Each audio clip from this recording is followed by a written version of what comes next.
guys, I need someone to empty the toilet. Yeah. Hey guys, thanks for joining us on this part of our journey. We start here in Texas, where we've been checking out the Rabbit Museum, and we're heading up to Lake Coolmunda. We might get to put the boat in and catch a yabby or two. We're going to drive down through Inglewood then, and we're heading to Yelarabon. As you drive into the town there's this magnificent silo art worth stopping and taking a look at. We head along the McIntyre River and stop at Bengalla Reserve. Oh, there's some sticky mud there where the Nissan gets bogged. See how we get out of that. And finally we end the trip at Gundawindi. Take a look at the Customs House Museum here and visit the statue of the great grey racing stallion Gun Sid. Good morning. We've spent 5 days here at the Texas free camping area. The camping area here is really quite big, so it's sort of along the river. I guess it can get quite busy. We've had quite a stream of people in and out. Border patrols down there checking all the border passes, so no escaping back into New South. So yeah, nice little camp spot right by the river here. Anyway, let's go take a quick look.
And we're just going to go and check out the rabbit freezing museum this morning and see what that's about. Apparently it's a bit of local history, so come along and join us on our little journey checking out that museum.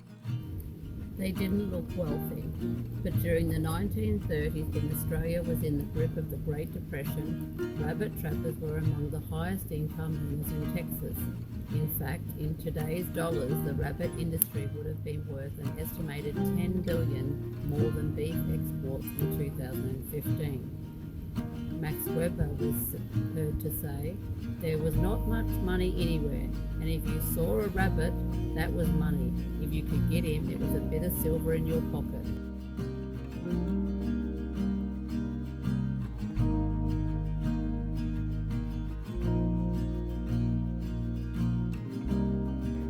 So the rabbit industry was a huge industry, and in like 1929, I think it said it was the industry in Australia that employed the most people. And of course they invented myxomatosis and poisoned out all the rabbit communities and heaps of people out of work.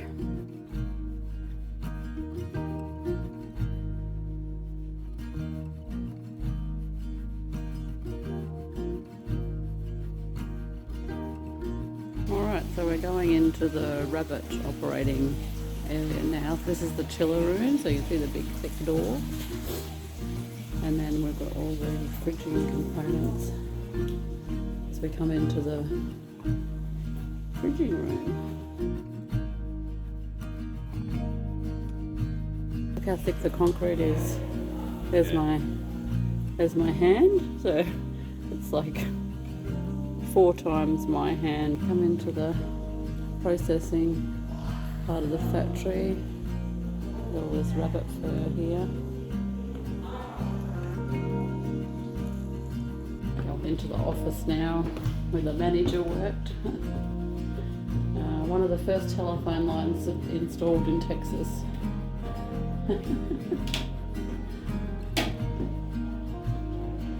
Grading of rabbits for export. All the dollars are kept. Well, it was a lucrative industry, so it'd be a lot of dollars. Surprised it wasn't. Oh, What's in there? Oh, that's the telephone. In that box. Oh, there you go. It's a silent room. Silent room. Yeah. Code of silence. Silent in there because the factory would have been so loud. Oh, because look at this big machinery out here, that's why. Yeah. Look at that. Yeah. Oh, and this is where your rabbit pelts went. Cooper hat, there's an oldie. Bit outdated these days, but fur jackets, very popular back in the early years. Well, there's some well-worn Coopers. I'm not sure how comfy the chair is. That's camping hard.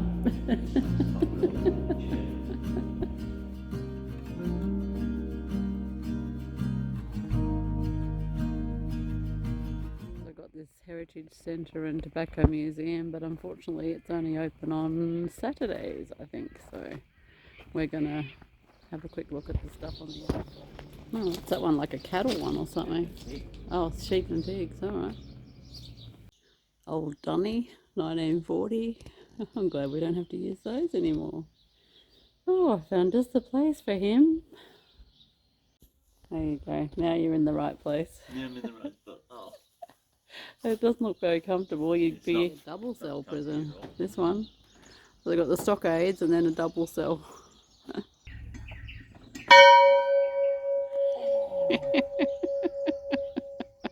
Whoops. Oh, that's loud. Steam engine. Hi guys, well we've moved camp, we've left Texas and we've arrived at Lake Coolmunda. We paid for our fees up at the caravan park. It's $22 a night and we're camping by the lake, just setting up our camp at the moment, and we are going to take our boat out. We've been dying to do this. It'll be the first time we've used the boat since we started our Around Australia trip. So come and have a look with us at Lake Coolmunda.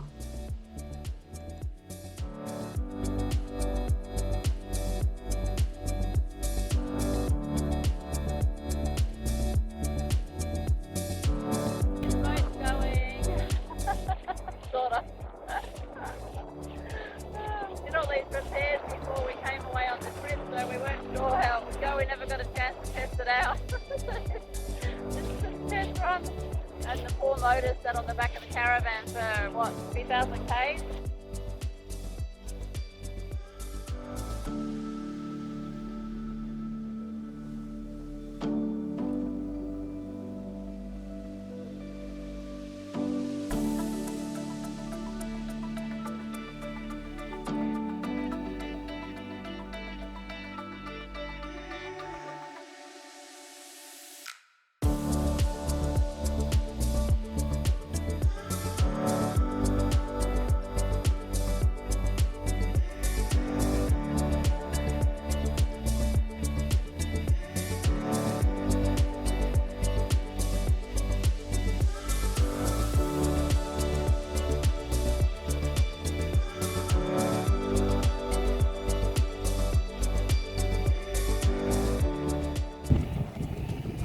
This will be interesting.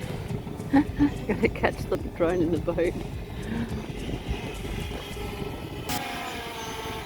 Doesn't like being caught. No, it does not.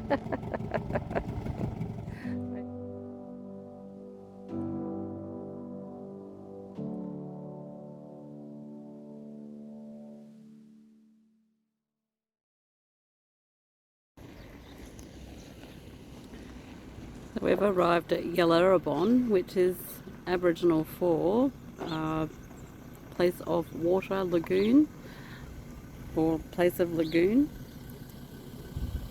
And we've got these beautiful silos which have been painted here. Pretty amazing. Have a look at that. This marks the end of the original Dingo barrier fence, which is was, at its construction, was the largest or longest fence in the world, being 8,320 kilometres in length. Well, we found a nice little spot, Bengalla Reserve. So a little bit further down than where we originally were. after we went out to Coolmunda Lake. So we're up quite nice and high. It's down, there's quite a lot of track here. It goes a lot further than we've gone because we've got the caravan on, obviously. Probably need four-wheel drive maybe to go a bit further. We'll go and check it out later once we've taken the car off. There's the river. That's a lot calmer than where we were before. Not flowing nearly as fast.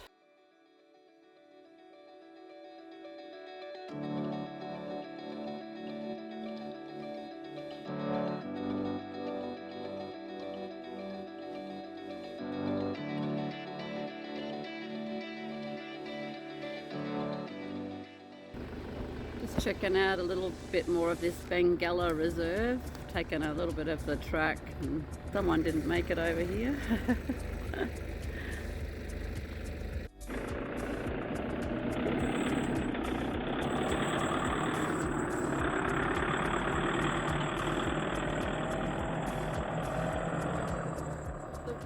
So the wife said better put it into low because it looks like a lot of people have been bogged here. But what did you think in your brain? Brain wasn't thinking. And now look at my predicament. I now have to get us out of here. Yep, so he can go in the mud. I'm not going in the mud when he doesn't want to listen. And there's nothing to winch off the front. So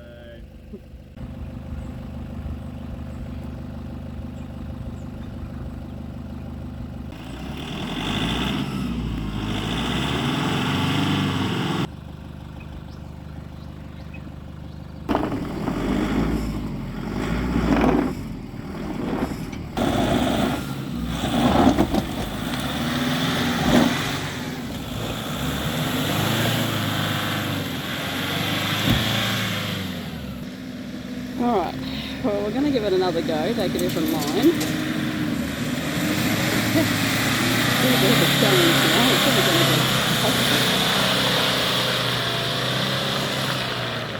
be Yay!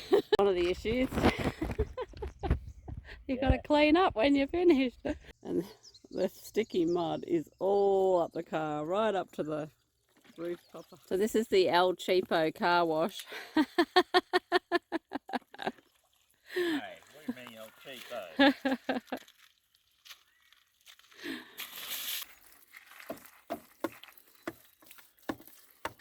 Always pays to have a second set of hands doing a job. You have to imagine that the Aborigines knew about their spot, and that would be, you know, a few of these, like that's a good meal.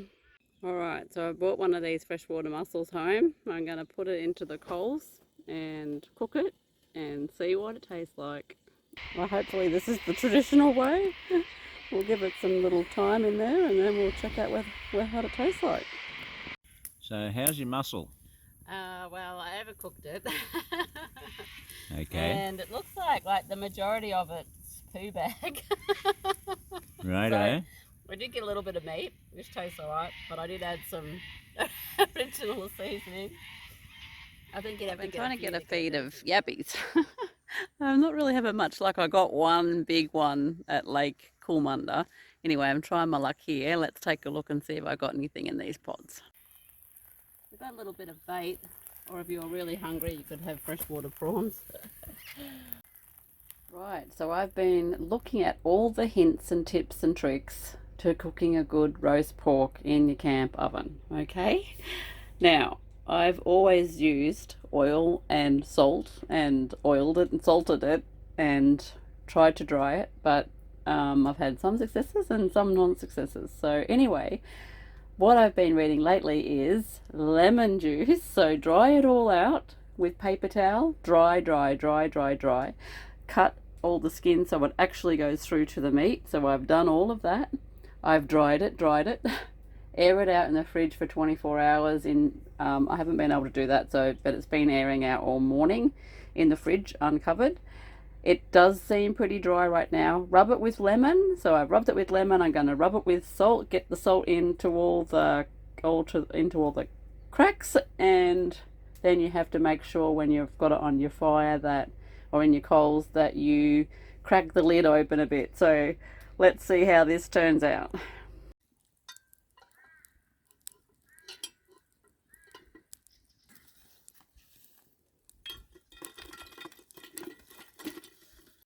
going to check this dinner now and see how this roast pork's going. Oh, looking good. Right, so proof's in the tasting. Proof's in the tasting? Mm-hmm. Okay. Try that little bit. Let's have a go.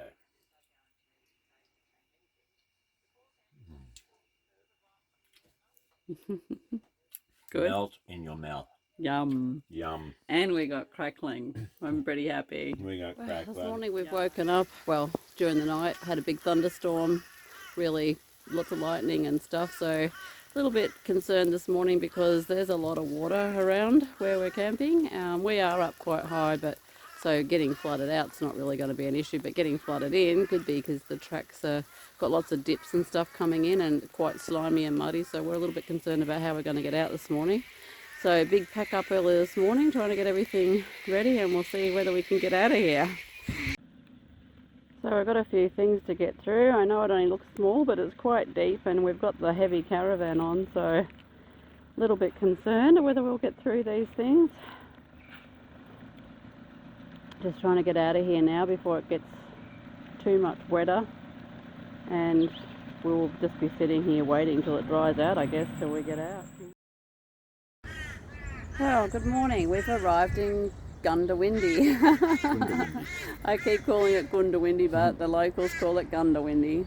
Anyway, we're here at the Gun Sid statue. Gun Sid was an impressive grey horse that was from this local area. Had 29 wins in his time. We're just checking out this the old bridge here at Gundawindi. On this sign here, they've got all these flood levels, all the different years. This one's missing, but it's actually up here. So we're at the Tree of Knowledge, and it's just talking about all the devastating floods and stuff that were coming through Gundawindi until they built an 8-mile levee bank back in 1958. So apparently people used to come and gather at this tree and discuss where the flood level was and you know, what was coming and past stories. This one's pretty cool. 1950, barman today served customers standing in water from windows of hotels. We're just driving along the levee here. This is the levee that they ended up building to prevent the town flooding in Gundawindi. Well, obviously I didn't read this very accurately. So this McIntyre cod fossil was found in 2019. Ha ha ha ha. Well, they got me. I thought I was coming to see a real cod fossil, giant cod fossil.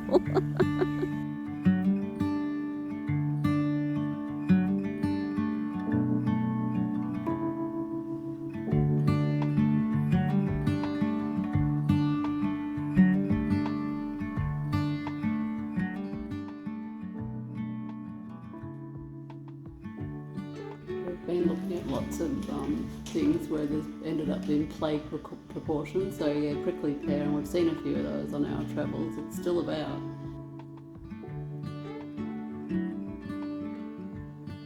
Old Coolgardie safes.